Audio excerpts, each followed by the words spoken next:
오늘 말씀의 제목을 함께 따라해 주시길 바랍니다. 왜 예수님은 산으로 피하셨나? 왜 예수님은 산으로 피하셨나?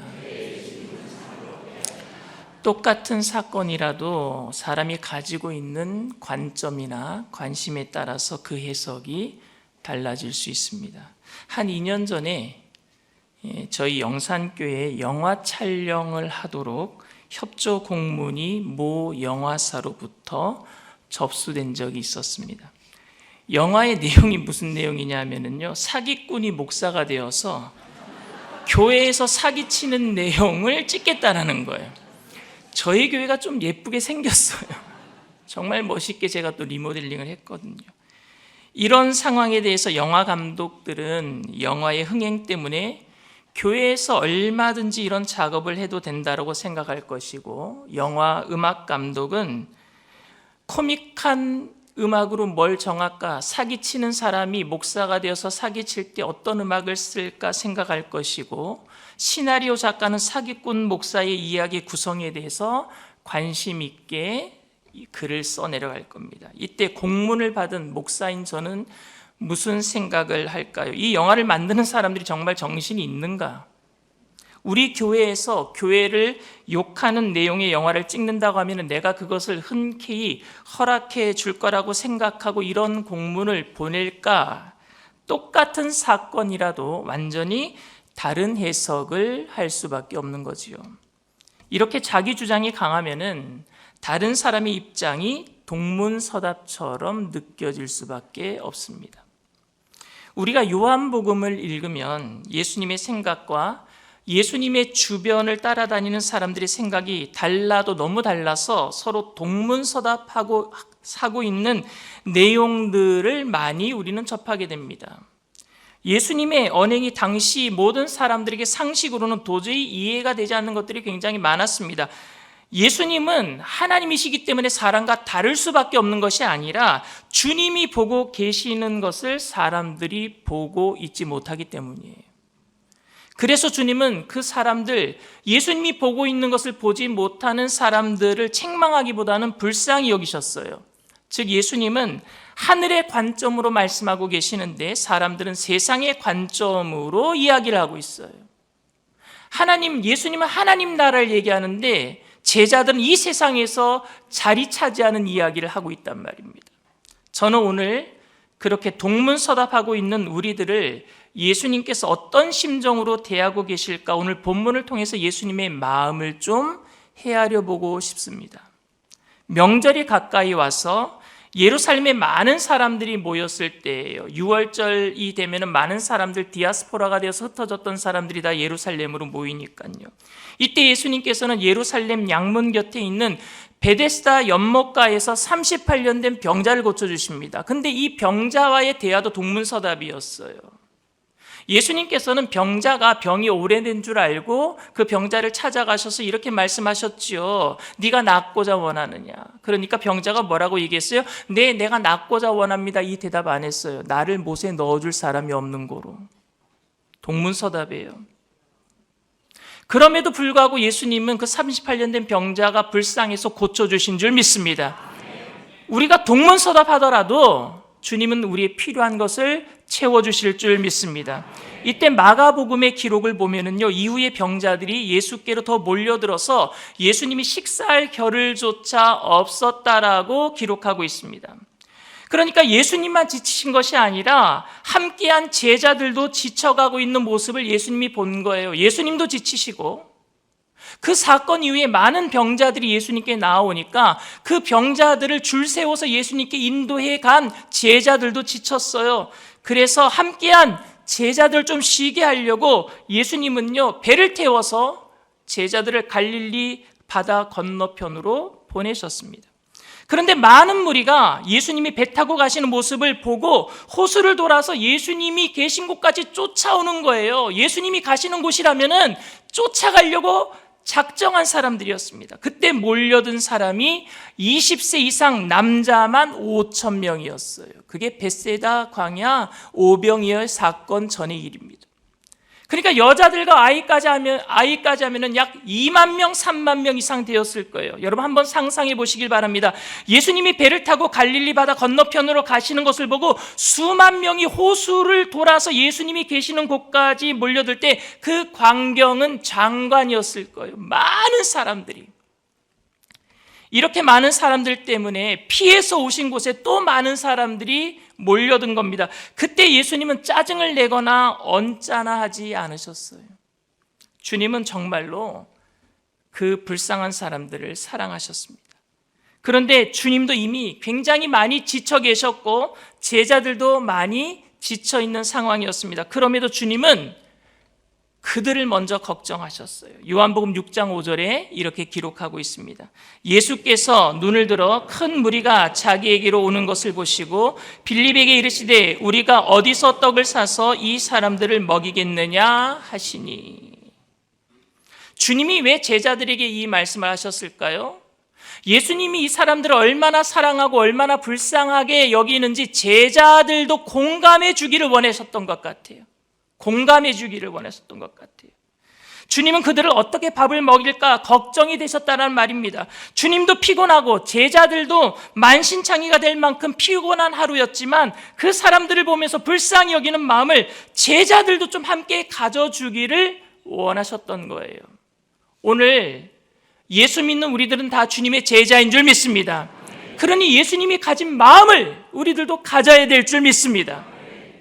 그래서 주님은 그냥 기적을 베풀 수 있음에도 불구하고 오히려 제자들에게 이 사람들을 먹일 수 있겠느냐라고 물으셨던 거예요. 그리고 주님께서는 제자들에게 너희가 먹을 것을 줘라 라고 얘기하십니다. 마가복음 6장 37절 말씀입니다. 대답하여 이르시되 너희가 먹을 것을 주라 하시니 여짜오되 우리가 가서 200데나리온의 떡을 사다 먹이리까. 참 여러분 예수님의 제자 노릇하는 것도 힘들 것 같아요. 빌립은 이 많은 사람들을 먹이려면 얼마나 들 것인가 돈 계산을 했고 안드레는 안 될 것을 알지만은 아무것도 모르는 어린아이의 도시락을 가지고 왔어요. 여러분 한번 생각해 보세요. 수만 명이 모여 있는데 도시락 싸온 사람이 어린아이 한 명이었겠습니까? 다 자기 거 숨겨놨을 거예요. 뺏길까봐. 나 먹기도 아깝고 내가 먹기에도 부족한데 이걸 왜 내나? 다 숨겨놨을 거예요. 그런데 아무것도 모르는 어린아이는 안드레가 달라고 하니까 주고 말았어요. 그런데 주님께서는 이것으로 5,000명을 먹이고 12강질이나 남기셨습니다. 엄청난 기적을 행하신 거예요. 거기에 모인 사람들이 자기 앞에서 떡이 떨어지는데 안 없어지는 걸 보는 거예요. 물고기를 떨어뜨렸는데 또다시 하나 물고기가 생기는 것을 목격했습니다. 얼마나 놀랐던지 사람들이 웅성거리기 시작했어요. 그 웅성거리는 소리가 들리기 시작합니다. 요한복음 6장 14절 말씀입니다. 그 사람들이 예수께서 행하신 이 표적을 보고 말하되 이는 참으로 세상에 오실 그 선지자라 하더라. 구약에서 말하는 그 선지자 메시아다라고 얘기를 하는 거예요. 여러분 기적을 본 군중들이 어떻게 흥분하지 않을 수 있겠습니까? 누가 큰 소리를 질렀어요. 이분이 참으로 세상에 오실 그 선지자다. 한 사람이 소리를 지르자 수만 명의 사람들이 흥분해서 예수님께 몰려듭니다. 그리고는 자신들의 왕이 되어달라고 간청하기 시작합니다. 우리들의 왕이 되어주세요. 우리를 로마의 압제에서 구원해 주세요. 아니 반드시 예수님을 왕으로 세워야겠다라고 아주 다짐을 하고 아우성을 쳤습니다. 정말로 그들에게 예수님이 필요했고 예수님께 그런 확신이 섰던 겁니다. 그런데 예수님께서는 제자들을 급히 배에 태워서 다른 곳으로 도피시키고 말으셨어요. 그리고 여러분 이상하게 생각되지 않습니까? 예수님도 산으로 도망가 버리셨어요. 차라리 여러분 떡 맛을 보게 하지 않으셨더라면, 오병이의 기적을 베풀지 않으셨더라면 처음부터 기대도 하지 않았을 텐데, 그들이 만들어 달라고 한 것도 아니었잖아요. 예수님께 몰려들지도 않았을 것입니다. 아니 병자들을 고쳐주지 않았더라면, 특별히 말씀의 권위가 없었더라면 예수님을 큰 무리들이 따라오지도 않았을 겁니다. 그런데 이미 예수님의 능력을 본 사람들이 어떻게 흥분하지 않을 수 있겠습니까? 제가 이 앞에서 여러분 안진뱅이 일으키면 여기 있는 사람들 저한테 다 쫓아올걸요. 어떻게 그걸 보고 흥분하지 않겠어요? 다 흥분하죠. 그들을 불쌍히 여기셔서 기적을 베풀어 주시고 기적을 보고 흥분해서 그들을 피해서 산으로 가셨다는 게 이상하지 않습니까? 차라리 기적을 베풀지 말았어야지 그럴 거면. 그들이 얼마나 주님을 필요로 하고 있는지 주님이 모르고 계시지 않으실 텐데 그들을 불쌍히 여겨서 오병이어 기적을 베풀어 주신 주님이 결국 그 백성을 지금 멀리하고 계신 거예요. 그런데 그런 주님의 모습이 우리들에게도 그렇게 생소하지가 않아요. 주님은 지금 우리가 무엇이 가장 절실한지 무엇이 가장 필요한지 너무 잘 알고 계시는 분 아닙니까? 우리가 필요한 것 때문에 얼마나 힘들어하고 있는지 주님은 너무 잘 알고 계시잖아요. 어쩌면 저나 여러분들이 다 모두 인생 가운데 힘들고 어려울 때에 주님께서 도와주셨던 경험을 한두 번은 다 가지고 있잖아요. 내가 절실하게 도움이 필요할 때 사실 내가 구한 것도 아닌데 내가 기대하지도 않았는데 나를 도와주셨던 그 경험과 기억이 우리들에게 있어요. 그런데 지금은 더 절실한데 내가 지금은 더 필요한데 내가 지금 더욱더 간절한 것이 있는데 그럼에도 불구하고 산으로 가버리신 것 같은 주님의 모습이 우리에게 생소하지 않단 말입니다. 그렇게 부르짖었는데 언제는 부르짖지도 않았을 때 들어주시더니 지금은 그렇게 부르짖었는데 왜 피하고 계시냔 말입니다. 왜 피하고 계시는지. 그렇게 도와주시고 우리를 사랑하시고 우리와 함께 하시겠다고 약속하셨던 주님께서 왜 우리와 함께 하지 아니하시고 산으로 도망가셨느냔 말입니다. 도대체 주님께서는 지금 우리가 이렇게 아파하고 힘들어하고 있는데 왜 지금 도와주시지 않습니까? 지금 너무 힘든데. 사람들은 밤새도록 예수님을 찾았어요. 그리고 이른 아침에 주님이 계신 곳에 또 사람들이 몰려듭니다. 아마 사립 탐정을 고용한 것 같아요. 발자국을 쫓아라. 어디로 가셨느냐? 드디어 날이 밝아서 예수님이 도망가신 곳을 찾아내고 말아서 대단한 사람들입니다. 요한복음 6장 22절에서 25절 말씀입니다. 이튿날 바다 건너편에 서 있던 무리가 배 한 척 외에 다른 배가 거기 없는 것과 또 어제 예수께서 제자들과 함께 그 배에 오르지 아니하시고 제자들만 가는 것을 보았더니 그러나 디베랴에서 배들이 주께서 축사하신 후 여럿이 떡 먹던 그곳에 가까이 왔더라. 무리가 거기에 예수도 안 계시고 제자들도 없음을 보고 곧 배들을 타고 예수를 찾으러 가버나움으로 가서 바다 건너편에서 만나 랍비여 언제 여기 오셨나이까 하니 물어 찾아서 드디어 찾아냈어요. 그리고 랍비여 언제 여기 오셨나이까. 예수님을 왕으로 세우려고 했던 사람이에요. 예수님 좋아서 목숨 걸고 쫓아왔던 사람들입니다. 이들은 예수님을 왕으로 세우고 희생할 각오가 되어 있는 사람입니다. 죽음도 불사하겠다라고 생각했던 사람들입니다. 그런데 예수님께서 그들에게 아주 단호하게 말씀하셔요. 아주 단호하게. 요한복음 6장 26절 말씀입니다. 예수께서 대답하여 이르시되 내가 진실로 진실로 너희에게 이르노니 너희가 나를 찾는 것은 표적을 본 까닭이 아니요 떡을 먹고 배부른 까닭이로다. 여러분 자존심 건드리는 말 하면 안 돼요. 너희들 나를 쫓아오는 이유는 내 돈 보고 쫓아온 거야. 내가 도움 주니까 이 도움을 받으려고 나 좋아서 쫓아온 거 아니야. 여러분 아무리 그렇게 했다고 할지라도 그런 말 하면 안 돼요. 상처받아요 상대방. 이런 말을 들을 때 어떤 생각을 하게 될까요? 너무 억울할 것 같아요. 우리가 그까지 떡 때문에 지금 예수님 따라온 줄 아십니까? 우리는 하나님의 약속을 따라서 하나님의 나라가 세워지기 위해서 의로운 동기에서 주님을 선지자로 믿고 따르는 겁니다. 왜 우리가 떡만 원한다고 오해하십니까? 이렇게 항의하고 싶었을 거예요. 떡을 먹기는 했지만 그들에게는 메시아에 대한 열망이 있었잖아요. 그들은 단호하게 말씀하시는 주님께 그래서 이렇게 물었어요. 요한복음 6장 30절 말씀입니다. 그들이 묻되 그러면 우리가 보고 당신을 믿도록 행하시는 표적이 무엇이니까? 하시는 일이 무엇이니까? 떡을 먹고 배부른 까닭이라고요?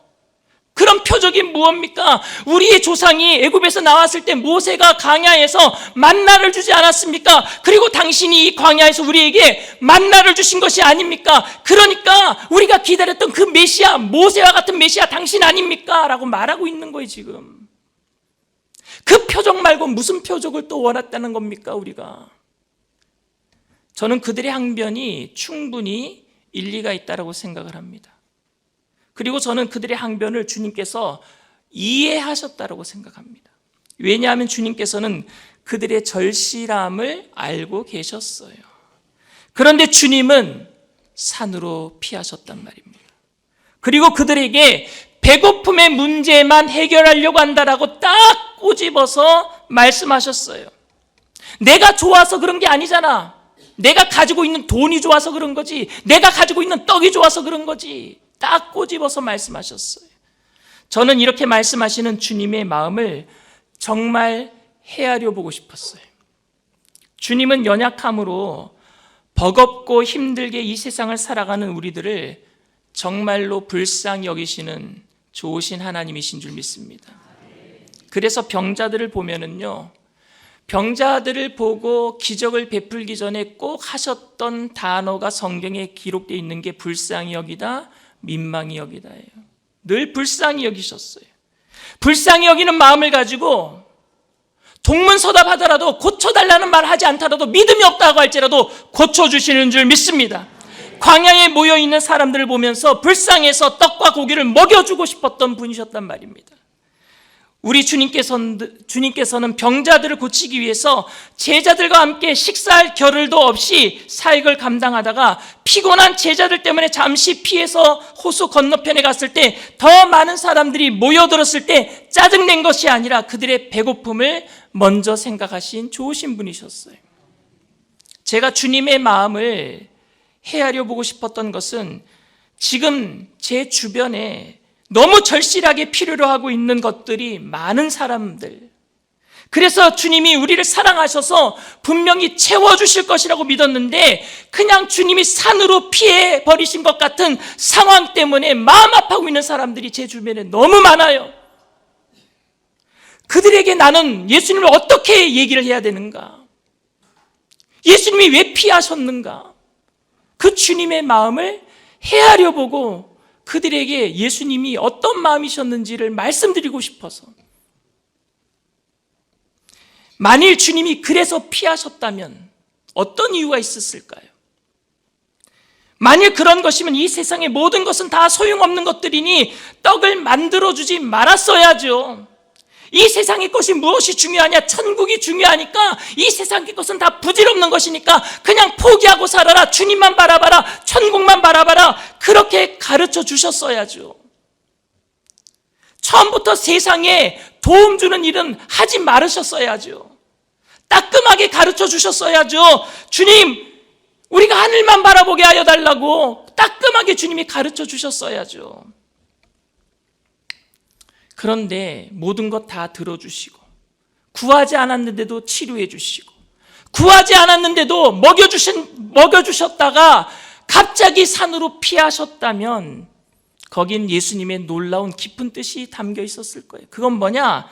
눈에 보이는 필요한 것들 때문에 영원한 것을 놓치지 않게 하기 위한 예수님의 마음 아니겠습니까? 눈에 보이는 것 때문에 영원한 것 놓쳐버릴까 봐, 먹고 사는 문제 때문에 영원한 천국 놓쳐버릴까 봐 가끔은 그것보다 더 중요한 게 있다, 영원한 것이 있다는 걸 가르쳐주기 위해서 산으로 피하신 것 아니겠습니까? 배고픈 군중을 보고 불쌍히 여기는 마음이 있어서 그들에게 엄청난 기적을 통해서 먹을 것을 주신 주님께서 그렇게 하심으로 그들이 그토록 기다렸던 메시아임을 증거한 다음에 그들을 피해서 산으로 가신 것이라면 오히려 그 배고픔을 통해서 이 세상은 이제 의지할 곳이 아니니까 하나님 나라를 더 앙망하도록 하기 위한 주님의 안타까운 마음이 아니었겠는가 생각해 봅니다. 이스라엘 백성들은 하나님의 나라를 믿고 있었습니다. 그렇지만 그들은 우선 배불리 먹여줄 것을 원했던 것 같아요. 하늘나라는 멀리 있는 것 같고 지금 당장은 배고픈 문제가 더 큰 문제였었으니까. 그래서 주님께서는 그들에게 하늘나라를 말씀드리고 싶었어요. 불쌍한 문제는 해결해 주지만 그것보다 더 중요한 건 하늘나라니까. 그래서 32절 33절에 이렇게 얘기합니다. 예수께서 이르시되 내가 진실로 진실로 너희에게 이르노니 모세가 너희에게 하늘로부터 떡을 준 것이 아니라 내 아버지께서 너희에게 하늘로부터 참 떡을 주시나니 하나님의 떡은 하늘에서 내려 세상에 생명을 주는 것이니라. 하늘나라를 말씀하고 싶었어요, 예수님. 이 세상에 있는 떡은 영원한 떡이 아니야. 하늘에서 내려오는 떡을 우리가 먹어야 돼. 그랬더니 그런 떡이 있으면은 우리도 달라고 사람들이 막 아우성칩니다. 그러자 예수님께서는 내가 하늘에서 내려온 생명의 떡이다 라는 말씀을 하셨어요. 사람들이 수군거리기 시작합니다. 아니, 목수의 아들 요셉의 아들 예수 아니냐? 우리가 어릴 적부터 보아왔는데 자기가 무슨 하늘에서 내려온 떡이라고 얘기하느냐? 41절에서 42절 말씀입니다. 자기가 하늘에서 내려온 떡이라 하심으로 유대인들이 예수에 대하여 수군거려 이르되 이는 요셉의 아들 예수가 아니냐? 그 부모를 우리가 아는데 자기가 지금 어찌하여 하늘에서 내려왔다 하느냐? 이런 대화를 보면서 저는 이 사람들이 단순히 떡에만 관심이 있었던 사람이라고 생각하지는 않습니다. 그들은 하늘을 바라보며 사는 사람들이지만 영원한 하늘나라를 소망하며 사는 하나님 나라를 기대하는 사람들이지만 동시에 그들의 문제를 해결을 원했던 사람들입니다. 왜냐하면 그들이 아무것도 기대하지 않았을 때에 주님께서는 먼저 그들의 문제를 해결해 주셨기 때문이에요. 우리가 힘들고 혼란스러운 것이 바로 이것 때문인 것 같습니다. 주님은 우리의 필요를 아시고 채워주셨던 분인데 어느 때는 그냥 산으로 피하신 것 같아요. 아무리 불러도 대답이 없고 아무리 찾아도 찾을 수가 없는 것 같아요. 차라리 주님께서 너희들 일상생활에는 나는 아무런 관심이 없다. 나는 영생만 중요하게 생각한다. 나는 하늘나라만 중요하게 생각한다라고 말씀하셨다면 그냥 우리들은 이 세상에 살면서 하늘나라만 바라보면서 살 수 있었을 텐데 떡을 먹여주시니까 문제를 해결해 주시니까 가난도 해결해 주시니까 질병도 치료해 주시니까 그러니까 내 안에 더 큰 욕구가 일어나서 하나님 이것도 해결해 주세요. 이것도 해결해 주세요 라고 얘기할 때가 많단 말입니다. 그런데 하나님이 그때는 피해 가신 것 같아요. 여러분들의 가정에 건강했던 자녀가 갑자기 아프면 그래서 하나님의 도움이 필요한데 우리가 자녀들의 병 낫기를 위해서 기도해야 되나요? 아니면 천국을 소망하면서 사는 사람들은 이런 기도하면 안 되나요? 주님은 지금 이런 기도하지 말라고 피해 가신 겁니까? 혹시 주님께서 그런 기도할 때에 너희들이 떡 먹고 배부른 까닭이다 그래서 또 나를 찾는구나 말씀하신다면 그런 기도하면 안 될 것 같잖아요.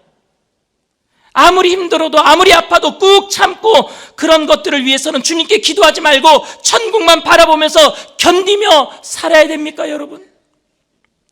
하지만 예수님께서는 너희들이 떡을 먹고 배부린 까닭이다라고 그 말씀을 이해하기 위해서는 그 백성들을 불쌍히 여기셔서 떡을 만들어 먹이셨다는 사실을 우리는 기억해야 합니다. 하나님은 오늘도 우리를 불쌍히 여겨주시는 줄 믿습니다. 그 사실은 바로 주님이 우리의 문제를 해결해 주시기를 원하신단 말입니다. 배고픈 사람들을 불쌍히 여기셔요. 가난과 고통과 아픔 가운데 힘들어하고 있는 우리들을 주님은 불쌍히 여겨주시는 줄 믿습니다. 그런데도 예수님이 산으로 도망가신 이유를 이해할 수 있겠습니까? 때로는 우리를 불쌍히 여기셔서 우리의 기도하지 않은 것까지도 들어주시는데 때로는 작정하며 새벽을 깨우며 기도해도 산으로 가신 것처럼 응답하지 아니하시기도 합니다. 그래서 주님께 섭섭한 마음을 갖고 계신 분들이 이곳에 있을 수도 있을 것 같아요. 저도 섭섭할 때가 있어요, 주님께. 신년 축복 성회로 나와서 기도해도 주님이 산으로 가신 것 같아서 오늘도 허탕인가? 하는 마음으로 이 자리에 앉아 계시는 분은 없습니까? 그런데 저는 오늘 주님께서 산으로 갔을까 안 갔을까 하는 것보다 산으로 가셨던 주님의 마음은 뭐였을까 하는 것을 저와 여러분들이 깨닫게 되기를 바랍니다. 그 백성을 불쌍히 여기셔서 떡을 주셨던 주님이 산으로 왜 가셨을까? 제가 그 주님의 마음을 다 헤아릴 수는 없겠지만 주님께서 그렇게 산으로 가신 이유는 비록 힘들고 어려운 너희들의 사정을 내가 알고 도와주기는 하겠지만 너희들이 이 세상에 필요한 것들을 넘어서서 정말로 영원한 것을 볼 수 있게 되기를 원한다. 이 마음을 우리에게 알려주시기 원함인 줄 믿습니다. 그 주님의 안타까운 마음. 주님은 그들을 사랑하시고 불쌍히 여기셔서 산으로 피하신 거예요. 더 소중한 게 있는 것을 알려주기 위해서. 오히려 고난 중에도 하늘의 소망을 놓치지 말라고 예수님께서는 우리를 산으로 피하시면서 위로하고 계시는 줄 믿습니다. 그래서 저는 산으로 피하신 주님의 마음이 굉장히 더 복잡할 것 같다라는 생각을 해요.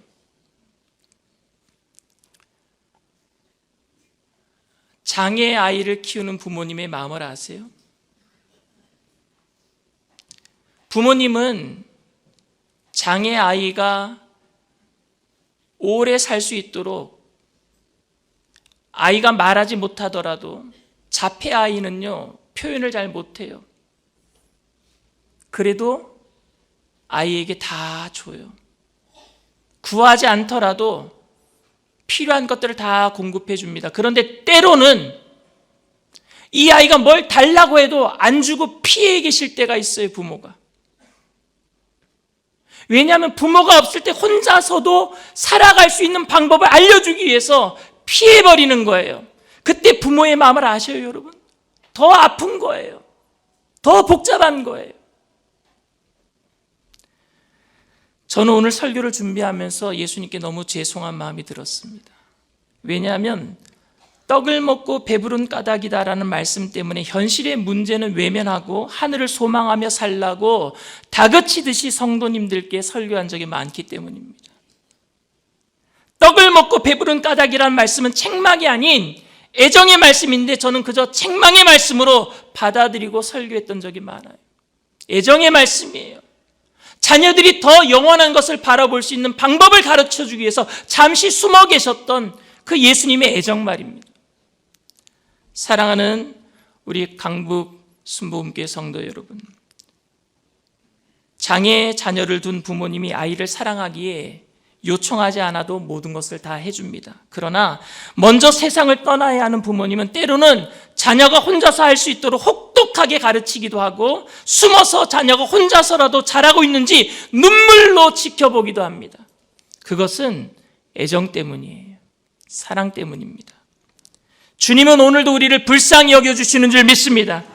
우리의 삶의 고통도 아시고 필요도 아시고 우리의 신음소리에도 응답하시는 좋으신 하나님이신 줄 믿습니다. 하지만 주님은 때로는 그 애정 때문에 산으로 피하기도 하십니다. 왜냐하면 우리에게 더 소중한 하나님의 나라, 영원한 생명을 이 세상에서 눈에 보이는 것들 때문에 놓치게 될까 봐 걱정되기 때문에 피하고 계시는 거예요. 우리가 주님의 마음을 알아들이고 또 주님께서 우리들의 기도에 응답하지 않는 산으로 피하신 것 같은 상황에서도 섭섭해하지 않고 영원한 하나님의 나라를 이 세상에서 더욱 바라보며 살았으면 좋겠습니다. 축복성회는 눈에 보이는 것만 얻어내는 성회가 아닌 눈에 보이지 않지만 우리를 위해서 천국을 예비하신 그 주님의 마음을 알아들이는 더 큰 축복을 받는 성회가 되어야 될 줄 믿습니다. 저와 여러분 모두가 2026년도 한 해가 우리를 불쌍히 여기셔서 모든 것을 채워주시는 축복을 체험하는 한 해가 되기를 바랍니다. 그리고 하나님이 피하신 것 같은 상황이 오더라도 섭섭해하지 아니하고 내가 더 큰 하나님 나라, 영원한 하나님의 나라, 그 영원한 생명을 얻었기에 섭섭해하지 아니하고 절대 긍정, 절대 감사의 믿음으로 기쁨으로 올 한 해를 승리하게 되기를 주님의 이름으로 축원을 드립니다.